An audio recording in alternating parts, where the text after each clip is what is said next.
Au nom du Père et du Fils et du Saint-Esprit, Amen. La paix de Jésus soit dans votre maison, sa paix et sa joie. Alléluia. Eh bien, j'espère que vous allez bien. Nous lisons l'Évangile selon saint Marc. Que ta parole, ô Jésus, rentre dans mon esprit, que ma bouche proclame ta parole et que mon cœur l'accueille. Alléluia. Saint Marc, chapitre 21, chapitre 1, versets 21 à 28. Jésus enseigne et guérit un démoniaque. Voilà qu'il s'arrête à Capharnaüm. Dès ce moment, Jésus commence à enseigner les jours de sabbat. Lorsqu'il vient à la synagogue, les gens étaient frappés de son enseignement car il les enseignait avec autorité et non comme les maîtres de la loi. Or, il y avait là, dans leur synagogue, un homme habité par un esprit impur. Voici qu'il se met à crier. « Que nous veux-tu, Jésus de Nazareth? Es-tu venu pour nous perdre? Je sais qui tu es, le Saint de Dieu. » Jésus le menace et lui dit « Tais-toi, sors de cet homme. » L'esprit impur le secoue violemment, pousse un grand cri et sort de lui. Tous sont stupéfaits et se disent l'un à l'autre « Qu'est-ce que cela ?» C'est du nouveau. Cette façon d'enseigner avec autorité, il commande même aux esprits impurs et ils lui obéissent. Très rapidement, sa renommée se répandit tout autour, à travers toute la Galilée. Alléluia. Merci Jésus, quel réconfort, quel bonheur de savoir que tu as autorité sur les démons. Cela nous rassure. Un élément de contexte très important, nous sommes là au début de la vie publique de Jésus. Au début. Les synagogues, dans les petits patelins, eh bien, il y en avait, et c'était des lieux où il y avait donc le responsable qui réunissait tout le monde tous les samedis pour chanter, prier, chanter. Et c'était aussi un moment où il donnait la parole aux gens. Et c'est ce qu'il a fait avec Jésus.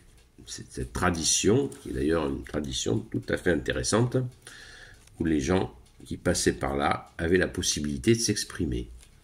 Donc il y avait un va-et-vient entre les habitués et puis éventuellement les gens de passage, ce qui pouvait être riche. La preuve, ce jour-là, il y a Jésus qui est là. Alléluia. Donc, c'est magnifique. Et Jésus veut y aller mollo. Au début de sa vie publique, nous le savons, Jésus nous dit « Apprenez que je suis doux et humble de cœur ». Il n'arrive pas d'entrée de jeu en disant « Salut, c'est moi le Fils de Dieu, vous allez voir ce que vous allez voir ». Pas du tout. Quand le démon dit « Je sais qui tu es, le Saint de Dieu ». Voilà. Donc Jésus lui répond « Tais-toi, tais-toi ». Pourquoi Jésus dit au démon « Ferme-la » ? Parce que justement, Jésus veut y aller crescendo. Il veut y aller crescendo, il ne veut pas tout de suite, il sait très bien ce qui va se passer, c'est que une partie des prêtres et les autorités religieuses de l'époque vont vouloir l'assassiner.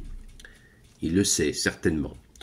Mais il ne veut pas précipiter les choses, il veut du temps, il veut ces fameux 3 ans pour faire son grand circuit à pied, nous n'oublions jamais, à pied, humblement à pied,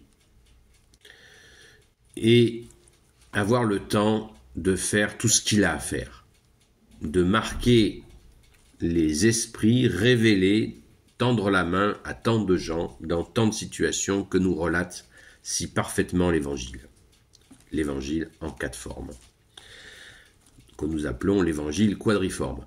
Voilà, doucement, Jésus y va doucement, c'est une marque vraiment d'humilité de douceur, il y va doucement. Et pourtant, là, c'est déjà très fort. Parce que les gens, ils l'ont entendu parler, témoigner, ils l'ont entendu parler, bien sûr, de la parole de Dieu, qu'il est lui-même, c'est clair. Donc les gens sont saisis, évidemment, sont saisis comme nous sommes saisis par ton autorité, ô Jésus, alléluia. Et là, comme Jésus, eh bien, il met sa parole en pratique immédiatement, c'est l'occasion de libérer un démon. Alors ce qui est intéressant, c'est que ce jour de sabbat, d'habitude, il y a certaines autorités religieuses qui ne supportent pas qu'il fasse quelque chose le jour de sabbat. Vous savez, le sabbat, c'est interdit de faire quoi que ce soit. Et là, libérer un démon, libérer un homme d'un démon, il le fait et personne ne moufte. Donc c'est intéressant à noter. Plus tard, il lui sera reproché de guérir des gens le jour du sabbat.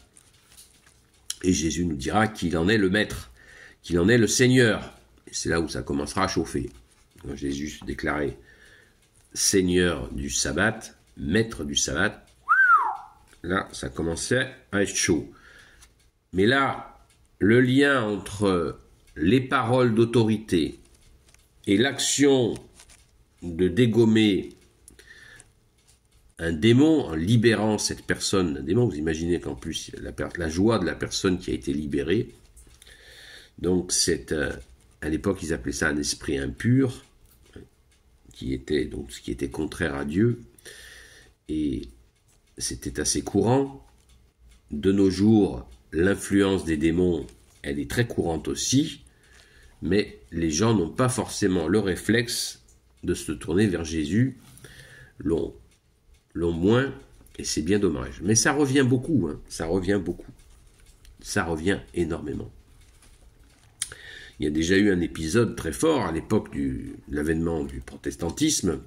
Quand le protestantisme s'est installé, eh bien, cela a libéré énormément de démons que l'Église avait repoussés par justement la pratique de la foi et bien sûr la confiance en Jésus. Donc n'oublions pas cette autorité de Jésus sur l'ennemi des âmes.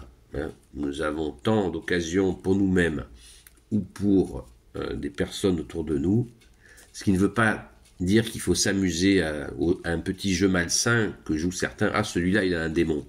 Ne prononçons jamais ce genre de paroles. Les gens sont pas... personne n'est automatiquement possédé. Il y a une phase d'infestation, et l'infestation est nombreuse. La télé, le jeu, l'alcool, la drogue, la pornographie, etc., etc. L'infestation, eh bien, demandons à Jésus de nous aider, de nous libérer des addictions afin de ne pas être infestés et pire encore, possédés. Ô Jésus, tu es notre seul sauveur. Amen. Merci Jésus. Gloire éternelle soit au Père et au Fils et au Saint-Esprit, maintenant et toujours et pour l'éternité. Amen. N'oublions pas que la fréquentation assidue à la messe, bien sûr, éloigne l'ennemi des âmes, les démons, puisque Jésus a dit « Les portes de l'enfer ne prévaudront pas sur mon Église », catholique évidemment. Amen. Merci Jésus. Alléluia.